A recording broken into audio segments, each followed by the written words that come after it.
Hello friends, welcome to నవలా హృదయం. ఈ వీడియోలో మనం వసంత శిశిరం నావెల్ నెక్స్ట్ పార్ట్ చూడబోతున్నాం. కథలోకి వెళ్ళిపోదాం రండి. నిధి వేటలో భాగంగా ప్రతి ఒక్క టీంకి తమ షర్ట్ వెనుక ఉన్న క్లూ దొరకగా అందరూ మిగతా వారి కోసం వెతుకుతూ ఉంటారు. అదే సమయంలో వసంత్ను కలవడానికి స్మార్ట్ వర్క్ గ్రూప్ కు వచ్చిన మనో మరియు అతని కొడుకు కిషోర్తో దురుసుగా మాట్లాడతారు. వారు ఏం చేసినా సహనంగా సమాధానమిస్తాడు కిషోర్. వసంత్ నిజంగానే ఊర్లో లేడని కిషోర్ ద్వారా తెలుసుకున్న సౌమ్య శేఖర్ మనోకు సర్ది చెప్పి మరునాడు వద్దామని వారిని అక్కడి నుంచి తీసుకెళ్లిపోతుంది. అడవిలో నిధి కోసం వెతుకుతూ అలసిపోయిన శిశిరతో తనే నిధిని దాచి తనే గెలుచుకోవడం బాగోదని అంటాడు వసంత్.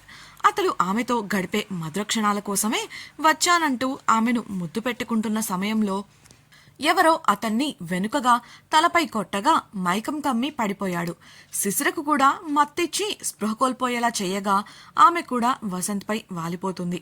ముఖానికి నలుపు రంగు ముసుగు వేసుకున్న ఒక వ్యక్తి, త్వరగా కానివ్వండి, వీళ్ల కోసం ఎవరైనా రాకముందే వీళ్ల పని ముగిసిపోవాలి అని అనడంతో ఆ గుంపు నాయకుడు తన మనుషులకు సైగ చేశాడు.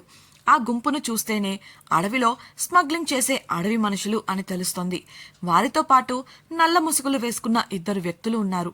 వారి వస్త్రధారణ, హంగు, ఆర్భాటాలు చూస్తేనే వారు ఆ ప్రాంతానికి చెందినవారు కాదని అర్థమవుతుంది. ఆ కిరాయి మనుషులు వసంత్ శిశిరులను పట్టుకొని ముందుకు వెళ్లగా వాళ్లను అనుసరించబోయారు నల్ల ముసుగు ధరించిన వారు. వారిని ముందుకు కదలనివ్వకుండా అడ్డుగా వెళ్లి నిలబడ్డాడు గుంపు నాయకుడు. చింపిరి జుట్టేసుకొని నోట్లో చుట్టతో నల్లగా సన్నగా చూడటానికి తాటి చెట్టులా ఎత్తుగా ఉన్నాడు. అతడు తమను ఆపిన కారణం అర్థమై తమ బ్యాగ్ నుండి ఒక నల్ల సంచిని తీసి గుంపు నాయకుడి చేతికి ఇచ్చాడు నల్ల ముసుగు వ్యక్తి. అది అందుకుంటూ అతడు ముందుకు కదలగా ఒకరినొకరు చూసుకొని అతడిని అనుసరించారు నల్ల ముసుగు మనుషులు. ఇదిలా ఉంటే మరోవైపు అదే అడవిలో రెండు గుంపులుగా చేరిన జంటలు తమ సహచరుల కోసం వెతుకులాట్లో ఉన్నాయి. అలీ వాళ్లు ఉన్న టీం అడవిలో తిరుగుతుంటే హేమంత్ వాళ్లు ఉన్న టీం టెంట్ల దగ్గరకు చేరుకున్నారు. అలీ టీంలోని ఒకరు అలసిపోయి, ఇంతలా వెతికా కూడా వాళ్ళు మనకు దొరకలేదంటే తప్పకుండా టెంట్ల దగ్గరకు వెళ్ళుంటారు, మనం కూడా అక్కడికి వెళితే బావుంటుంది, ఒకవేళ వాళ్ళు చేరకపోయినా మనం వెళ్ళాకైనా వస్తారు కదా అని అనడంతో మిగతా వారందరికీ ఆ ఆలోచన నచ్చింది. దాంతో అందరూ తిరిగి టెంట్ల వైపు ప్రయాణం సాగించి అక్కడికి చేరుకున్నారు. అప్పటికే అక్కడ ఉన్న హేమంత్ వాళ్ల గ్రూప్ ను చూసి వీరిని చూసిన వారికి కాస్త ఉత్సాహం వచ్చింది. ప్రమోద్ అందరి దగ్గర ఉన్న కాగితపు ముక్కలను తీసుకుని అక్కడే ఉన్న బల్లపై పేర్చాడు. అప్పటికే ఆ కాగితంలో ఉన్న గీతలు, సంఖ్యలను బట్టి అందరూ కలిస్తేనే క్లూను పూర్తి చేయగలం అని అర్థమై అందరూ కలిసి పనిచేయడానికి ముందుకొచ్చారు. అలీ చుట్టూ చూసి మాట్లాడుతూ, అవును, ఇంతకీ వసంత్ ఎక్కడా కనిపించట్లేదు అని అందరిలోనూ వెతకగా మిగతా వారు కూడా చూశారు. కానీ అక్కడ వారికి వసంత్ జంట కనపడలేదు. అడవిలో కూడా వారు కనిపించలేదని అందరూ ఎవరికి వారే చెప్పారు. అందరూ ఇలా మాట్లాడుతుంటే ప్రమోద్ బల్లపై ఉన్న కాగితపు ముక్కలను వరుస క్రమంలో అడ్డంగా పరిచాడు. అతనికి ఏదో అర్థమై గాట్ ఇట్ అని పెద్దగా అనడంతో అందరి దృష్టి బల్లపైకి వెళ్ళిపోయింది. ఒకే వరుసలో ఉన్న 9 ముక్కలను 3x3 క్రమంలో ప్రమోద్ అమర్చగా ఒక చిత్రం పూర్తిగా కనిపించింది. అందులోని నీలం, పచ్చ, ముక్కుపొడం రంగు గీతలకు ఒక ఆకృతి దిద్దుకుంది. రేష్మ ఆ చిత్రాన్ని వివరిస్తూ నీలిరంగు నీటిని సూచిస్తుంటే ముక్కుపొడం రంగు మట్టి, అదే నేలను, పచ్చరంగు చెట్లను సూచిస్తున్నాయి. ఈ ముక్కుపొడం రంగు సున్నాలను మనం రాళ్లుగా భావిస్తే నీరు పైనుండి పడుతూ ఒక చోట చేరుతుంది కాబట్టి ఇది ఒక జలపాతం అయ్యుండొచ్చు అని చెప్తున్నంతలో ఇది మనం రోజూ వెళ్లి ఆడుకుంటున్న జలపాతంలానే ఉంది. చూడండి, కొండ క్రింద నుండి పైకి ఈ పచ్చరంగు గీతలు, ఇవి చెట్టు తీగలు, వాటిని నేను ఆ జలపాతం వద్దే చూశాను అని మరొకరు అనడంతో ఇక నిధి ఆ జలపాతం దగ్గరే ఉందని నిర్ధారణ అయింది. ఆ విషయం తెలియడంతో నిధి ఇక దొరికేసింది అన్న ఆలోచన అందరిలోనూ అప్పటి వరకు ఉన్న అలసటను బాపి నూతన ఉత్తేజాన్ని కలిగించింది. వెంటనే అందరూ సంతోషంగా పరుగులు తీస్తూ ఒకరితో ఒకరు పోటీ పడుతూ జలపాతం వైపు పరుగులు తీశారు. అందరికన్నా చివరన అలీ జంట మరియు ప్రమోద్ జంటలు నిదానంగా నడుస్తున్నారు. అదేంటని రేష్మ అడగగా, వెళ్ళాక నీకే తెలుస్తుందిలే అని ఇద్దరూ ఒకేసారి అన్నారు. తీరిగ్గా వాళ్ళు జలపాతాన్ని చేరుకునేసరికి మిగతా సభ్యులంతా ఆ సెలయేటి ఒడ్డున చేరి మాట్లాడుకుంటూ కనిపించారు. అప్పటికే వారంతా ఆ చుట్టుప్రక్కల పూర్తిగా వెతికేశారు. కానీ ఎక్కడా వారికి నిరిగాదు కదా.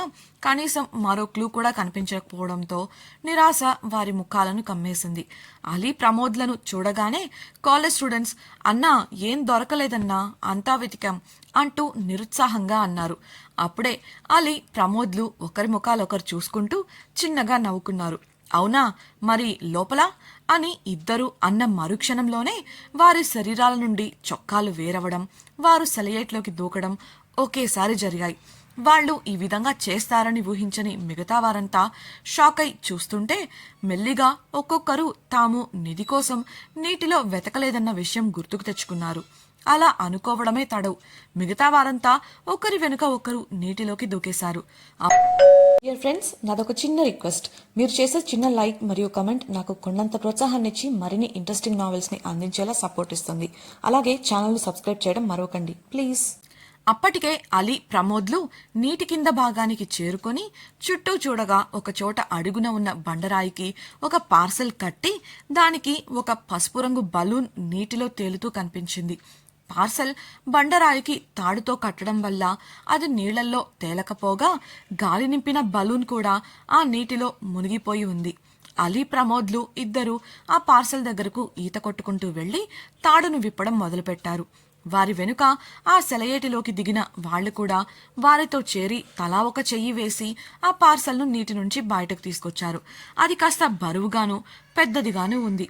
ఒక అట్టపెట్టెకు పూర్తిగా ప్లాస్టిక్ ర్యాపర్ను చుట్టి దానిపైన 2 పొరలుగా ప్లాస్టిక్ కవర్లను వేసి దాన్ని భద్రపరచడం వల్ల నీరు ఆ పార్సెల్ లోపలికి వెళ్లలేదు. మగవారు పార్సల్ను నీటిలో నుండి బయటకు తీసుకొస్తే ఆడవారు దాన్ని తెరిచే పని చేశారు. ఆ సమయంలో మగవారు రిలాక్స్డ్గా ఒడ్డున కూర్చొని చూస్తున్నారు. పూర్తిగా ఆ పెట్టెను తెరిచాక అందులో వారికి గిఫ్ట్ ర్యాపర్లు చుట్టిన బహుమతులు కనిపించాయి. ప్రతి ఒక్క దాని మీద వారి పేర్లు చక్కగా రాసున్నాయి. దాంతో కవిత ముందుకొచ్చి ఒక్కొక్క బహుమతిని తీసి పేర్లు చదువుతూ వారికి అందచేసింది. ఒక కాలేజ్ స్టూడెంట్ అలీతో, అదేంటన్నా అందరికీ గిఫ్ట్ ఇచ్చేటప్పుడు నేరుగానే ఇవ్వచ్చు కదా, ఇలా ట్రెజర్ హంట్ పెట్టడం ఎందుకు, అనవసరంగా అడవిలో తెగ తిరిగేశాం అని అయోమయంగా ప్రశ్నించాడు. అందుకు అలీ వెటకారంగా బదులిస్తూ, ఏరా అడవిలో తెగ తిరిగేశామంటున్నావు, అడవిలో నువ్వు ఉదయం నుండి అది మాత్రమే చేశావా చెప్పు అంటూ తన గర్ల్ ఫ్రెండ్ని చూపించగా ఆ యువకుడు తడబడి సైలెంట్ అయిపోయాడు. ప్రమోద్ భుజం తడుతూ, మన ప్రమోద్ అన్న తన ఫోటో కలెక్షన్కు కావలసిన ఫోటోలు తీసుకున్నాడు, అలా ఎవరికి వారు ఎంతలా ఎంజాయ్ చేయొచ్చో అన్నీ చేసేశారు అని అన్నాడు అలీ. రే అలీ, అసలు వసంత్ ఏమయ్యాడు, ఉదయం నుండి వాళ్ళసలు ఎవరికీ కనిపించలేదు అని అనుమానంగా అడిగాడు ప్రమోద్. నీకింకా అర్థం కాలేదా, ట్రెజర్ హంట్ స్పాన్సర్ చేసిందే వాడు, అలాంటిది వాడెందుకు ఈ ఆట ఆడతాడు, నాకు తెలిసి ఈ అడవిలో ఎవ్వరూ రాని చోటు చూసుకొని మా చెల్లెమ్మతో సెటిల్ అయి ఉంటాడు, వాడే వస్తాడు, పదండి ఆకలేస్తోంది వెళ్ళి తిందాం అంటూ లేచాడు అలీ. అప్పటికే మిగతా వారందరికీ కూడా దీని వెనుక ఉంది వసంతే అని అర్థమైంది. కారణం ఉదయం అంతా అలీ చెబుతున్న మాటలు వింటూ ఉండగా వసంతే వచ్చి భుజం తట్టి నవ్వాడు. ఇలా ఒక్కొక్కరితోనూ చేశాడు. క్లూ గురించి చర్చిస్తున్న సమయంలో ఈ విషయాన్ని పసిగట్టారు అందరూ. కాబట్టి వసంత్ సరదాగా అడవిలో విహారానికి వెళ్ళుంటాడనే ఆలోచనతో ఇక మరో ఆలోచన చేయలేకపోయారు. అలా అందరూ తిరిగి టెంట్ల వద్దకు నడిచారు. అదే సమయంలో ఆ అడవికి మరోవైపున ఉన్న నది ఒడ్డున హడావిడిగా ఉంది. ఒక పెద్ద మర్రి చెట్టు కింద వసంత్ మరియు శిశిర స్పృహ లేకుండా పడి ఉండగా వారి పక్కనే కూర్చున్న నల్ల ముసుగుల్లో ఉన్న మనుషులు స్పృహ కోల్పోయిన శిశిర వసంతుల వంక ద్వేషంగా చూస్తున్నారు. ఆ ముసుగు వేసుకున్న వారిలోని ఒక వ్యక్తి లేచి ఆవేశంగా వసంత్ పైకి తన్నడానికి వెళ్లబోయాడు. అది గమనించిన స్మగ్లర్ల గుంపు నాయకుడు వేగంగా స్పందించి అతన్ని ఆపుతూ, కాసేపట్ల చచ్చేవాడిపై ఎందుకు అనవసరంగా నీ శక్తిని వృధా చేస్తున్నావు, అవతల అంతా సిద్ధమైంది అని అన్నాడు వికృతంగా నవ్వుతూ. మరో ముసుగు వ్యక్తి మాట్లాడుతూ, పోనీరా, మళ్ళీ ఇప్పుడు తడ్ని లేపినట్లవుతుంది, వాడు మత్తులో ఉండగానే జలసమాధి కావాలి, లేస్తే వాణ్ణి అదుపు చేయడం కష్టం అని అనడంతో మొదటి ముసుగు వ్యక్తి తగ్గి పక్కకు వెళ్ళిపోయాడు. నాయకుడి ఆజ్ఞతో వసంత్ శిశిరలను తీసుకెళ్లిన అనుచరులు వారిని ఒక సగం దుంగలో పడుకోబెట్టి కాళ్ళు చేతులు కట్టేశారు. మరో సగం దుంగను దానిపై పెట్టి మేకులు కొట్టేశారు. నిజానికి అది మొత్తం ఒకటే పెద్ద చెట్టు దుంగ. దాన్ని మధ్యలోకి 2 భాగాలుగా చీల్చి వాటి మధ్యలో ఉన్న చెక్కను తొలగించి లోపల ఒక పెట్టెలా తయారు చేశారు. బయట నుండి చూసే వారికి అది ఒక చెక్క దొంగ అనిపిస్తుంది, కానీ లోపల అంతా డొల్ల. మామూలుగా అయితే ఇలాంటి పద్ధతిలో స్మగ్లర్లు రకరకాల విలువైన వస్తువులను రవాణా చేస్తూ ఉంటారు. కానీ ఇవాళ ఆ దుంగలో వసంత్ శిశిరలను పెట్టి మేకులు కొట్టి మోసేశారు. అనుచరులంతా ఆ దుంగను నీటిలోకి తోసి వదిలేయగా అది నీటిలో తేలుతూ నదీ ప్రవాహానికి అనుగుణంగా నీటిలో సాగిపోతుంది.